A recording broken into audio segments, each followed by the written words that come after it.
What's up guys? Kamusta kayo? Today, dadalhin namin kayo sa Santa Cruz, Laguna. May hidden gem kaming pupuntahan. Isang mapayapang kumbento ng mga madre plus a breathtaking view of Laguna de Bay. Pero bago ang lahat, susunduin muna natin si Angel. Let's go!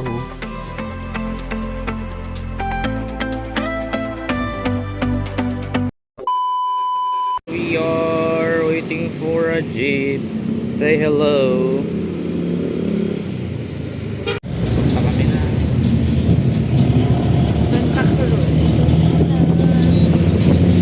So nakababa na kami dito sa Calamba at grabe ang ganda. Tanaw ko kagad ang Mount Makiling mula rito.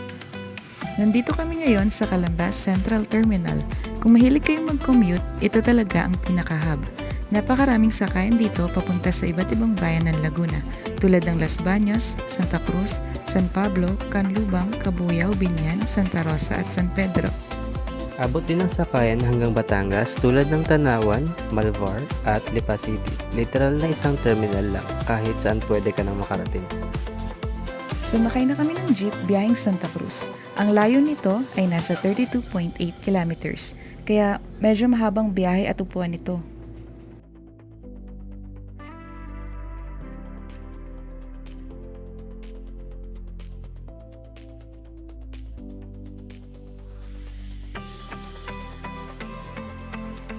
Bumaba kami dito sa Gatid.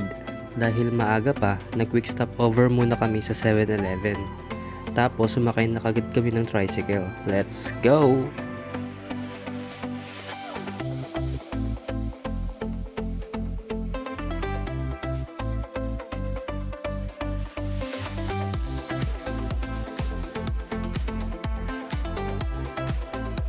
So, nakarating na nga tayo rito sa Carmelite Nuns of Holy Trinity. Sa totoo lang, pagpasok mo pa lang, mararamdaman mo na agad yung kakaibang kapayapaan sa paligid.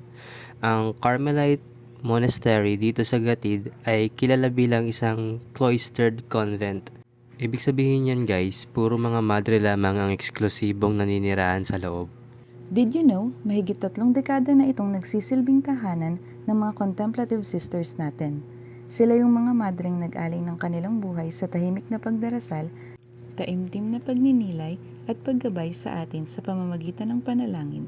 Napakasolem at napakagandang lugar para magmuni-muni. Sakay na ulit kami ng tricycle pa Bayside. Sabi nila, no need for exact address dito.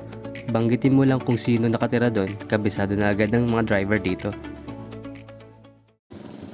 Okay, so nakababa na kami dito sa Kila Richard.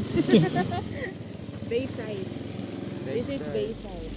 Ang ganda na dito guys. Tuloy-tuloy pa rin yung development nila dito para mas maraming makapunta. Meron ding mga food stalls, tapos may mga tambayan pa. Dito kayo naliligo? Yeah, there. Did you see that? That, parang daanan na yon. Yeah. Kalsada yun eh. Doon, tapos pababa kami dun. Doon kami naliligo. Doon sa part na yun. Okay. Yung may bangka na yun. Napakaganda dito guys. Kitang-kita yung lawak ng Laguna de Bay, pati yung Talim Island na bahagi na ng Rizal. Base sa mapa, humigit kumulang 20 to 22 kilometers yung distansya mula Santa Cruz hanggang sa pinakamalapit na bahagi ng Talim Island.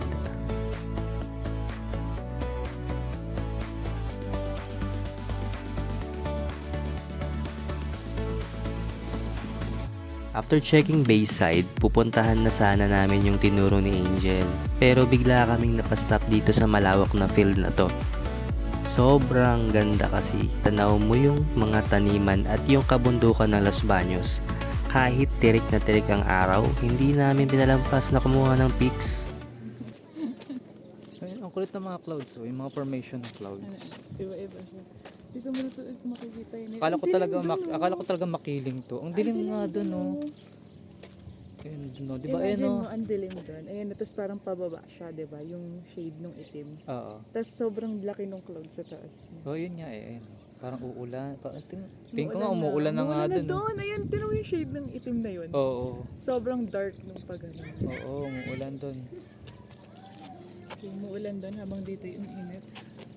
Meron kami dito yung tinutulugan dati. Katabi namin yung mga baboy sa kaitek. Pero hindi naman katabing-katabi. Ano lang, yung pulungan nila. Kasi doon sila yung naalagaan. Look at that. Ano ba? Kala mo nasa Zambales ka. La Union, hindi. Laguna to. Dito kayo natutulog dati? Dito daw. Maraming itik tsaka may mga baboy daw dyan dati. Look at this vast land. Vinland Saga.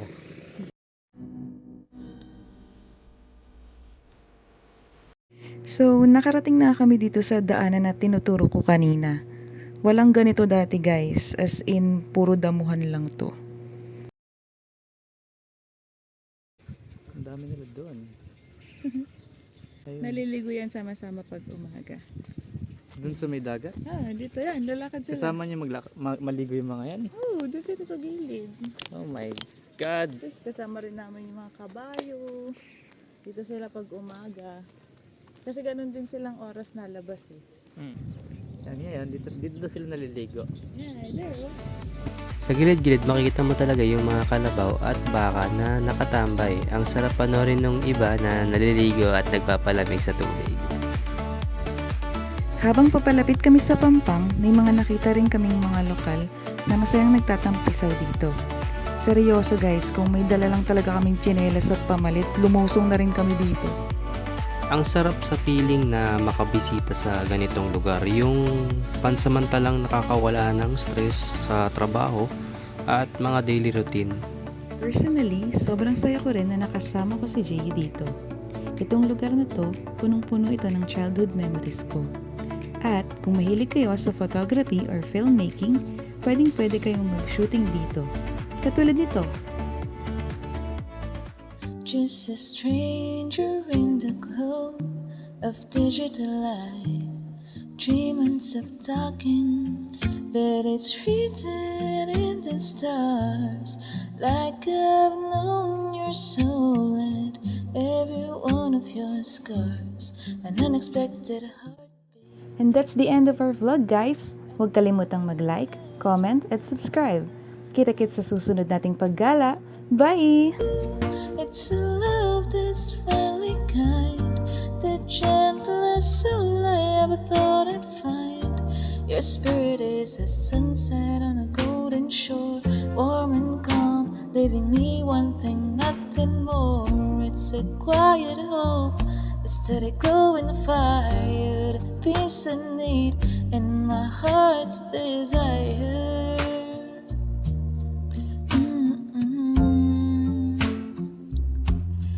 You take care